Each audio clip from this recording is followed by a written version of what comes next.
untuk berdiri dalam ketaatan, berdiri melaksanakan sholat, berangkat ngaji, kuat puasa, mampu berzikir. Semuanya itu terjadi karena Allah memberikan taufik kepada kita. Jika Allah tidak memberikan taufik, jika Allah tidak memberikan daya dan kekuatan kepada kita, tidak akan mungkin kita bisa berlaku taat. Karena sifat kita, sifat aslinya kita itu ya malas, bangkang, gak nurut. Kok kemudian bisa nurut, bisa taat, bisa patuh? Itu karena Allah memberikan karunia kepada kita berupa ya bisa patuh itu. Makanya anugerah terbesar bagi seorang murid adalah diberikan sifat, diberikan sikap nurut manut nang gurune. Nah, setelah itu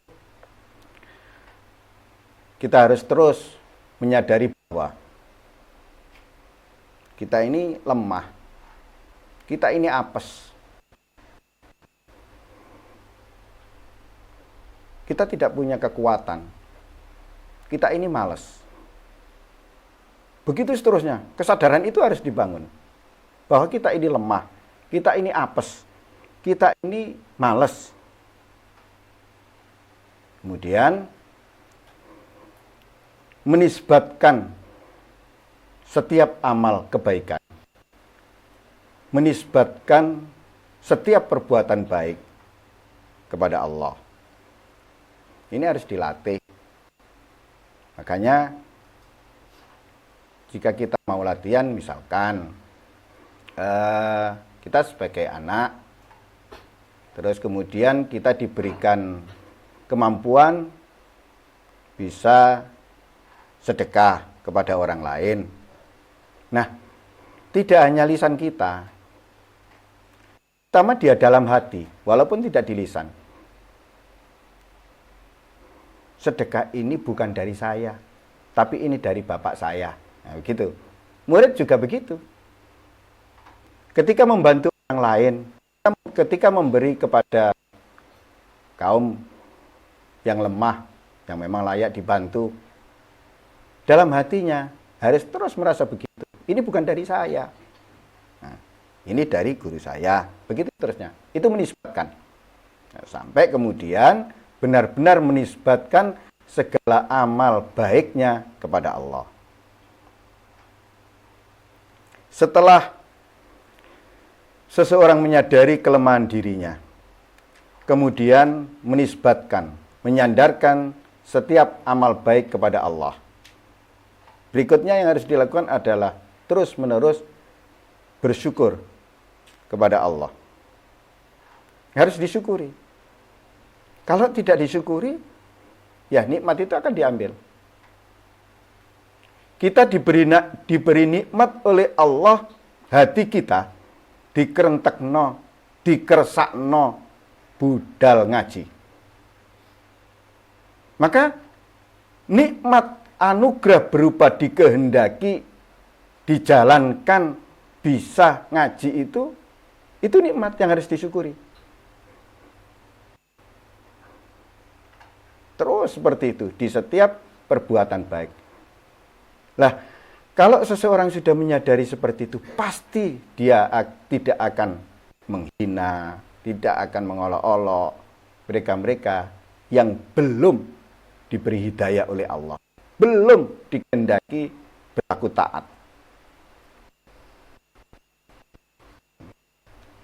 Terusannya kalau sudah begitu ya, kita sebagai sesama, apalagi kalau orang-orang itu orang-orang yang kita cintai dan seterusnya, ya kita doakan. Kita dikehendaki dijalankan, misalkan bisa istiqomah ngaji. Sementara teman kita belum. Kalau kesadaran itu sing ngaji, sing ngersakno, sing terus duwe daya dan kekuatan untuk berangkat itu bukan sampean, sampean pasti tidak akan pernah ya kepada mereka yang belum dikehendaki mendapatkan hidayah, taufik untuk ngaji. Nah, ya didoakan.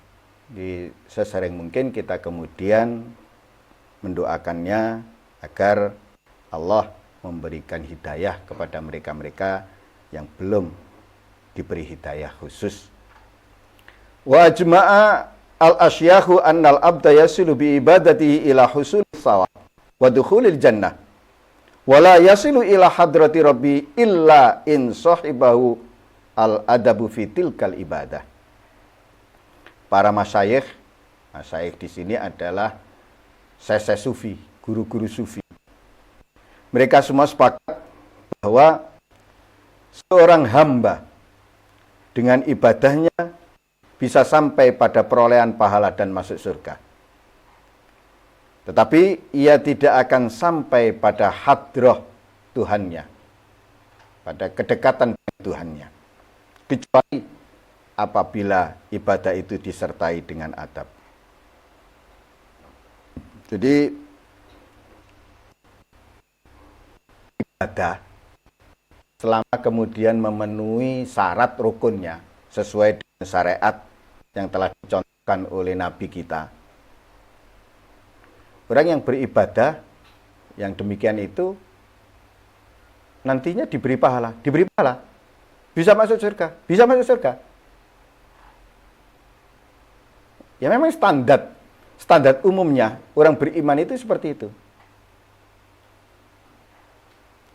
Tujuannya ibadah, tujuannya berbuat baik, takut neraka, berharap pahala, takut siksa, takut neraka, berharap dimasukkan surga. Itu standar umumnya orang. Padahal itu paling rendah. Tujuan paling rendah. Nah, tujuan tertinggi dari ibadah, sekali lagi bukan pahala, bukan surga. Tujuannya adalah Allah, sang pemilik surga. Gini, orang yang tujuan ibadahnya ini adalah pahala dan surga, ibarat seorang tamu. Tuan rumah ini telah menyuguhkan banyak makanan, hidangan, dan minuman. Tamu ini sibuk dengan makanan dan minuman. Ia tidak sibuk mencari sang tuan rumah. Ia tidak sibuk untuk bagaimana bisa bertemu dengan tuan rumah. Ya seperti itu. Syekh Abul Qasim Al-Qushairi mengatakan, al-ibadatu tusilu ilal jinan, wal mahabbatu wasidku tusilani ilal jabbarid dayyan. Ibadah apapun itu bentuknya, ya, ibadah itu jamak ini akan mengantarkan ke surga. Sampai nek kepingin mlebu surga, ya kudu ibadah, kudu beramal soleh. Nah, mahabbah, rasa cinta kepada Allah, rasa cinta kepada Rasulullah, rasa cinta kepada waliullah, dan sidq. Sidq itu ketulusan, kejujuran, jujur dalam berhubungan dengan Allah. Tusilah al-jabbari dayyan, itu yang akan mengantarkan menuju Allah al-jabbar ad-dayyan, Allah yang maha perkasa, Allah yang maha menghitung amal. Jadi kalau tujuannya hanya surga, ya apapun jenis ibadah dan ketaatan yang telah diperintahkan itu mengantarkan. Tapi dalam ajaran tasawuf, amal lahir saja tidak cukup. Yang lebih tinggi dari surga itu adalah cinta hakiki kepada Allah, kepada Rasulullah, kepada waliullah. Dan kejujuran hati, sidq dalam segala keadaan. Ini mahabbah itu akan mengikat hati seorang hamba untuk selalu bersama Allah. Makanya kalau seorang hamba itu benar cintanya kepada Allah, ya, ia akan banyak mengingatnya, banyak menyebutnya. Itu karena di situ mahabbah itu mengikat hati. Bagaimana agar hati ini bisa selalu bersama Allah? Kalau sidq, ini gandeng ini. Menurut Imam Ghazali ini mahabbah dan sidq. Kalau sidq itu bagaimana dalam beramal, bagaimana amal yang dilakukan ini dengan niat yang benar, terus sungguh-sungguh di dalam menjalaninya. Jadi sidq itu tidak hanya kesungguhan lahiriah, sidq itu lebih kepada kesungguhan batiniah di dalam menjalankan ketaatan. Di situ ada unsur tidak mencampuri dengan kepentingan, tidak tercampuri oleh selain Allah. Kalau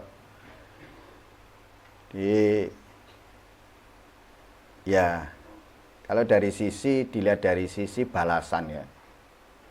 Siapapun yang beribadah, apa buah dari ibadahnya? Dibalas oleh surga, dibalas dengan jannah, kenikmatan-kenikmatan lahiriah di surga. Tapi kalau yang beribadah dengan landasan mahabbah dan sidq, apa buahnya? Buahnya adalah liqa Allah, perjumpaan ruhani dengan Allah. Ya, kedekatan itu, rasa dekat dengan Allah.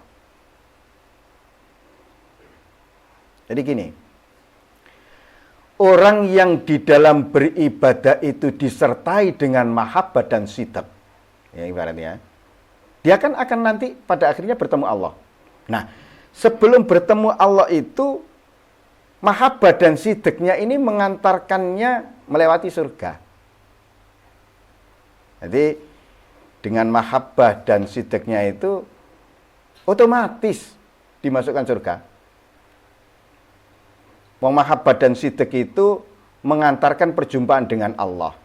Lah, untuk menemui Allah itu di surga. Nah, jadi melewati.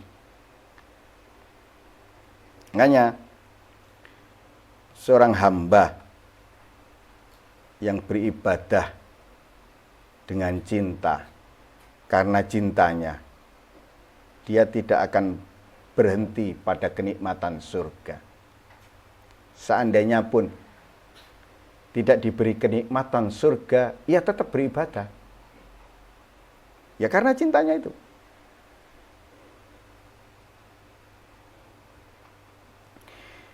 Allah Subhanahu wa taala berfirman, wa'adallahul mu'minina wal mu'minat jannatin tajri min tahtihal anhar khalidina fiha wa masakin thayyibatan fi jannati adn wa ridwanum minallahi akbar dzalika huwal fawzul azim. Ayat ini menunjukkan kelas orang-orang yang dimasukkan surga, orang-orang mukmin yang dimasukkan surga. Allah menjanjikan kepada orang-orang mukmin, baik laki-laki maupun perempuan, akan mendapatkan surga yang mengalir di bawahnya sungai-sungai. Mereka kekal di dalamnya. dan tempat tinggal yang baik di surga Aden. Tetapi keridhaan Allah adalah lebih besar. Itulah kemenangan yang agung. Surat At-Taubah ayat 72. Ya. Ini coba kita cek di tafsirnya Syekh Ibnu Arabi. Syekh Ibnu Arabi ya sangat percaya, sangat yakin akan janji Allah tersebut. Bahwa Allah menjanjikan kepada orang-orang beriman yang beramal soleh, dijanjikan apa? Dijanjikan surga. Nah, terus kemudian di surga itu ada sungai-sungai yang mengalir, diberi istana, dan kenikmatan-kenikmatan lahiriah yang lainnya. Syekh Ibnu Arabi mengakui benar itu adanya. Akan tapi ini adalah balasan jasmani. Balasan jasmani yang nyata. Bagi siapapun orang beriman yang beramal soleh, yang taat kepada Allah dan Rasul-Nya. Ini tingkatan dasar. Jadi surganya surga lahiriah. Kenikmatannya kenikmatan lahiriah. Yang kedua surga batiniah. Kenikmatannya, ya kenikmatan batiniah, kenikmatan ruhani. Masakin thayyibah, masakin itu tempat tinggal yang baik, yang super. Oleh Syekh Ibnu Arabi diartikan kondisi hati yang bening, yang bersih, hati as-safa. Hati yang bersih dari kepentingan-kepentingan nafsu. Hati yang telah sehat dari berbagai penyakit-penyakit batiniah. Itu masakin thayyibah. Hati yang dipenuhi dengan ketenangan, kedamaian, kebahagiaan. Kemudian masakin ini juga tempat tinggal, artinya kondisi ketenangan, kedamaian itu menetap di dalam hatinya. Dan ia senantiasa berada dalam kehadiran bersama Allah, berada dalam kedekatan dengan Allah. Nah itu surga batinia itu. Jadi masakin thayyibah, kalau diartikan ya tempat tinggal atau rumah yang super, rumah yang suci, rumah yang mulia. Apa itu? Baitullah. Masakin thayyibah ini Baitullah, rumah Allah. Hati seseorang yang telah bersih dari berbagai keruh kotor, kepentingan duniawi. Hati yang telah tersucikan dari berbagai najis. Hati yang telah sehat dari berbagai penyakit hati. Dan seterusnya. Nah, hati yang seperti itulah Baitullah, menjadi istana Allah.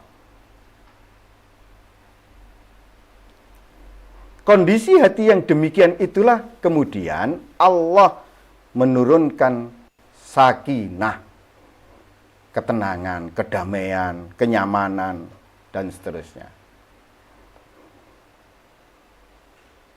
Jadi surga batinia ini, surga batin ini ya lebih tinggi nilainya daripada surga lahir. Kenapa?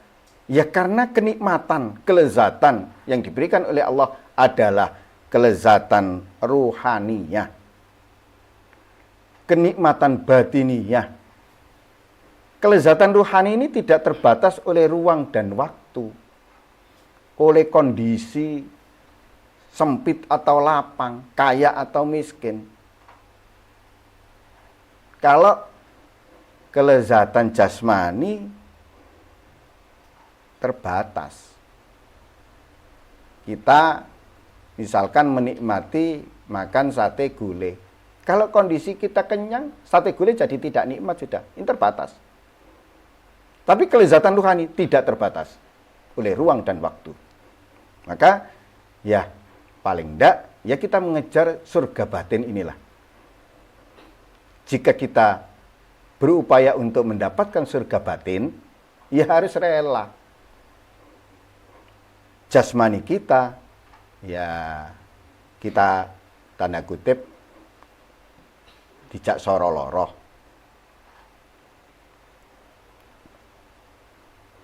Yang ketiga, waridwanun minallahi akbar. Ini ridwan Allah, ridwanullah akbar, jauh lebih besar. Ini surga kelas istimewa ini sudah. Jadi nanti di surga itu berkelas-kelas begini. Untuk orang kelas umum, kelas khusus, ini kelas istimewa. Ridwanullah ini puncak dari segala kenikmatan. Bukan surga lahir, juga bukan surga batin. Mendapatkan ridho dari Allah. Gini loh. Kalau Allah itu sudah ridho kepada seorang hamba, maka seluruh nikmat lahiriah, nikmat batiniah diberikan. Nggak usah diminta. Dan nikmat lahiriah dan nikmat batiniah itu akan terasa sempurna ketika seorang hamba sudah mendapatkan ridho dari Allah.